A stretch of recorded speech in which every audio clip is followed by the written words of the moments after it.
Myself. Yeah, All here I right. There you are, am. Marcelo. How are you? Hello, Timo. Hello, Jens. How are you? Hello. Good. Well, so happy to be here with you. Well, Stratovarius will be opening the 30th anniversary of edition of Monster of Rock in São Paulo. What can Brazilian fans expect from this performance?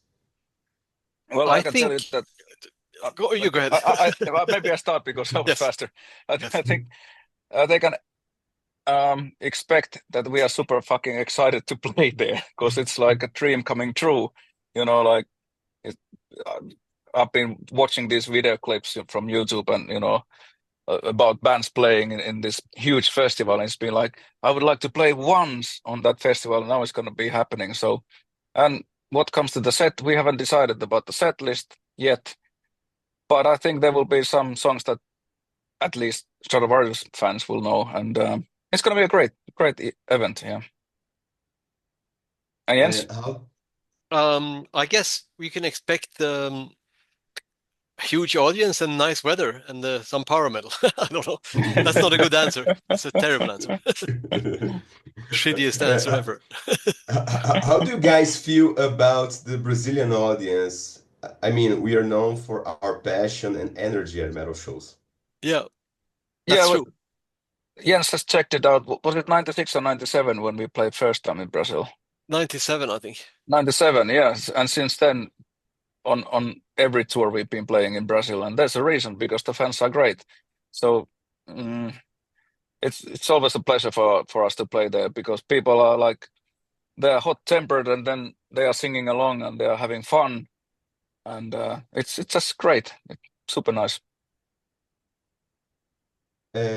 Besides songs from your latest album, Survive, can we expect to listen to classics like Black Diamonds, Hunting High and Low, Speed of Light, and Eagle Hearts? I mean, how do you put together the ideal set list for a festival show? Well, that's always kind of a complicated because we try to think like for example in this case, of course, there's going to be a lot of people who don't know our songs so well, or maybe some people never heard about our songs, so it's not going to be like all the super rare songs. So we have to play some classic Stratovarius songs for sure.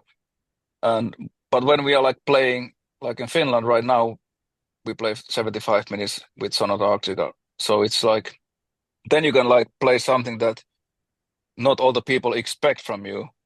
But of course, in a festival, then we're gonna play some new stuff, but of course, a lot of classic songs, that's for sure.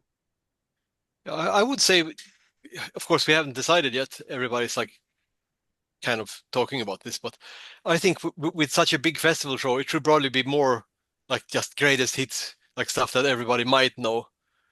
But of course, we have to decide at some point. I don't really know, like Do Like the you it's night like before. not so difficult. Yeah, exactly the night before.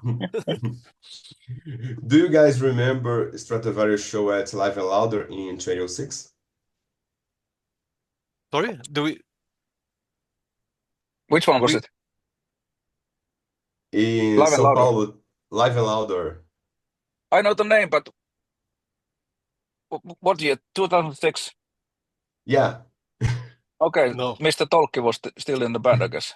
I don't yeah. remember which one of those it was, but I was expecting you recalling any funny or interesting stories from that day because that was my first Stratovarius concert. what was the venue called? It was IMB, São Paulo. It was a Was it the? festival with Primal Fear, Nevermore, Dave Lee Roth. Ah, okay, now I Ah, remember. that one. Yeah, yeah, Yes. yeah, Okay. yeah, yeah. I remember Dave was there. Yeah, Yeah. that was Do outside, you wasn't it? Oh, yeah, do now I you remember. have memories from that festival? Yes, it was fun. Actually, it was like that Diamond Dave was there was kind of fun. I also remember we had some really, as always in Brazil, but we had this like sort of really heavy amount of steaks and stuff. You go to this churrascaria or whatever it's called and have massive amounts of food. But yeah, it was a good day, I think, just in general. Like I don't remember Uh, what songs we played. Nothing about that. Okay. Well, back then the band was going through a transitional phase with lineup changes coming ahead. Looking back, how do you evaluate that period in the band's career? Uh, Well, Jens, you can go first. yeah, when was it? I would say it was like middle of 2006. I guess everything seemed okay, but just a few months later, Timo Tolkki, he had decided that he didn't want to do this anymore with the band and stuff. He wanted to try some other things. So I would say everything was kind of okay until it was not okay anymore, I guess. Like so many other things, like when war breaks out or when peace breaks out, it's like somehow things are fine and then they are not fine anymore. Like, but I wouldn't say that there was like any tensions or anything like that at all. Like it was just like a normal festival, if I remember it. Like, Yeah, and it's Early, normal, in it's normal for every band that the band is going up and then it goes down. So of course during those years we really went down, but now we've been slowly coming up, and we are still going up, it seems. So I mean, it's good to have like some downsides, and then you can enjoy when you've been working hard and then it pays off. So it's life. hmm. speaking of going up, many people describe Survive, your latest album, as the band's most honest and epic album to date. What are your thoughts on that opinion? Well, that's of Hmm. course great to hear, but uh, I think it's our best album in 20 years for sure. It's on probably on top three on my list. Um, but the thing is that it took 7 years to basically compose the songs. We did one EP or whatever, because the label really wanted us to release something, so we composed some of the songs. But then we spent a lot of time composing, Jens, Matthias, and me together, which we didn't do in the past. But in the past, it was always like, one guy composed the whole song, and then we just learned the song and then maybe arrange a bit. But this time it was like cooperation. We actually spent like months and months together to create the songs, and I think it paid off. It's like I can still listen to all of the songs on that album with and being proud of them. Mm. And I think on this album we like it's modern Stratovarius, but it's like you hear immediately that this is Stratovarius. Uh, but what you said, of course, it's great to hear if people like it. True. Is this album in any way kind of autobiographical? I don't think so. I mean, the No, title kind of fits, and I think it was probably more. I mean, when picking this title, I think we were thinking more probably also with this like pandemic, that it would be out kind of when this pandemic was like sort of ending and everybody had survived this difficult 2 years, I guess. I but remember thinking that a little bit, but it could also be the band. I mean, it could be anybody that survives, I guess. Like sort of open-ended title. to me it was like both meanings, that pandemic, but also that we have survived, that we are still here. It was clear to me that it has two meanings, not the This year song, mark, but the title. Yeah. yeah. This year marks the 13th anniversary of Fourth Dimension. Could you guys please share some thoughts about the album? Well, I Well, that wasn't on that, so well, I can of course tell you something. I joined the band '94, and then Tolkki has already composed all of the songs. So I jumped in like when they were, I think they started recording the drums, so were they already recording? Then I had like 2 weeks time to learn the songs and then write the lyrics, and then I went to the studio and then I sang the album. But I think some of the songs are actually quite good. We played like last weekend. We played, was it one or two songs? At least one song from that album. We played Distant Skies. Sometimes we've yeah. been playing Against the Wind. So I Mm. think to me there's some classic songs on that album, and I think it's like Jens said, it's more important to me than to Jens this album. But you know, I actually have an interesting story though, because I think it might have been 95 or late 95 or something like that. I was living in New York at the time, and I happened to be sitting in this then manager for the band Dream Theater. And he was like, "Oh, I got some CDs, he got some CDs in the mail from bands who wanted to be managed by the same management company, I guess." And he put this album on. It's like, "Do you know these guys? They are from the same part. You're Swedish, like Finland is like neighbor of Sweden. Have you heard of them ever?" It's like, "No." And then we put a few tracks from this album out on his stereo, and it was like, "Well, this one's nice." And some of them were like a little bit. He didn't like them. I thought it was a good song. This 0366, I remember it stood out because it was very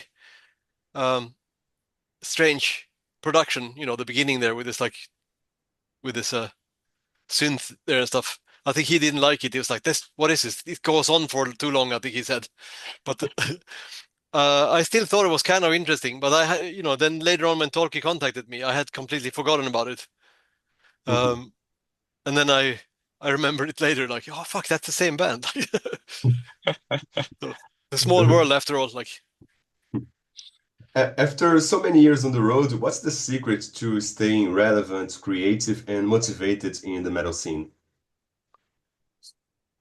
Of course, it motivates you to play live if you see that people actually like what you are doing. So it's like, I think now it's been the last few years, it's been like fantastic to play live with these guys, and then working together with the crowd, and that's motivation enough for me. When you see that people actually like your songs and they are singing along, that's it. yeah, I agree. I don't know. I Well, think earlier, if I wanted to point something out, it's just like, I think when you arrange all the other things properly, like travel, when you have good people working with you that arrange your travel stuff, and people are thinking about all the money things, and that's like clear, and you don't start fighting about money and food. You have this like basic things sorted out, then I think it's easier to stay together as a band, and it's easier to tour, and everything just becomes easier with a bit of planning. Like, so I think that's something we are kind of successful at. Like, we make sure that we travel nicely and like. earlier this week, Timo Tolki's Brazilian tour was canceled due to his health issues. How did you guys react to this news? I was like, I found out like a day or two later, and of course it's always a little bit worrying when people's health are involved. But to me, I mean, he's probably safer at home. So in a way, I can't say I'm like happy about it, but I know that if he had this like issues while he's out traveling, of course, it's not as safe for him as that it is if he's home in Finland. So he probably made the right choice. I mean, only he knows how he feels. So, but he's safer at home for sure. Like, Yeah, and Do you of course, guys? when we heard about this, we posted on our Facebook, "Speedy recovery." So hopefully he's gonna be all right. Do yeah, you guys keep in touch with him? now and then, like, Yeah, I've changed a couple of emails this year with him, but I haven't. When was the last time I saw him? We live in a different parts of Finland, so let's see if he comes to see our gig. We play in Helsinki on Saturday. I haven't heard anything from him about that, so maybe if his health is not so good, so maybe he doesn't wanna. Well, maybe he can't come to the show. Let's put it this way. mm. What are your plans after the Monsters of Rock show? Where do we play? We have like, I think 2 weeks in Latin America. We are not going to play in Mexico this time, but we play, I think, Chile, Argentina, Peru, Ecuador. What else? I don't remember. But yes, maybe you have the schedule somewhere. Yeah, I But think we play. Sao Paulo's the last show on the. Was that the last show? I think Oh so. yeah, Yeah. we start from Peru. Yeah, that's right. Yeah. So I think the next thing is in May, if I'm looking correctly here. Lappeenranta in Finland in May, Yeah, May yeah. 9th. After that, So, yeah. But so it's a yeah, short tour, like two and then weeks. start like summer festivals in June Mm. or Are you stuff. already working on new songs? Yeah, a little bit. We have Hopefully it doesn't take 7 years, ideas. but Yeah, hopefully it's faster than 7 years this time. But we got together So, at the end of the last year, Jens, Matthias, and me, and we we have some ideas, but we don't know yet if those even end up on the album. But we have started, but it's a slow process. Well, just to start things up, what message would you like to leave for the Brazilian fans who have supported the band for so many years? Well, of course, muito obrigado. It's great. We started at the end of 90s, and it's always a pleasure to come down there. It's you guys are great. You sing along, and the energy you deliver. It's great to play live for you. Yeah, 97. I mean, I think we were like one of the first European metal bands to come down there with any regularity. I think we had like 5 shows in 1997. And I don't know if anybody else was down there that early, but I think Brazil never disappoints. It's always like, since that was also the first time I've actually even been to Brazil, was with these guys. So for me, it was like special and insane and, fantastic in every way. So that's, I guess, thanks for now close to 30 years of support. It's like, Yeah. And as for one last request, could you please put horns up for the screenshot? yes.